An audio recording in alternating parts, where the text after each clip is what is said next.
আসসালামু আলাইকুম বন্ধুরা, সবাই কেমন আছেন?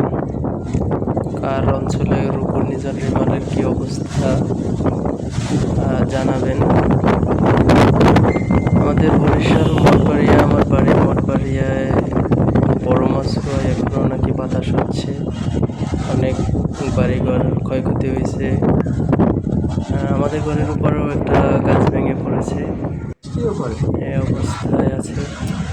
আর বৃষ্টির পানি এখন তুলনামূলকভাবে কম আছে, বাড়ছিল, এখন কমছে কিছুটা। এইটা হচ্ছে ঢাকায় ঘূর্ণিঝড় রেমালের কিছু প্রভাব পড়ছে ঢাকায়।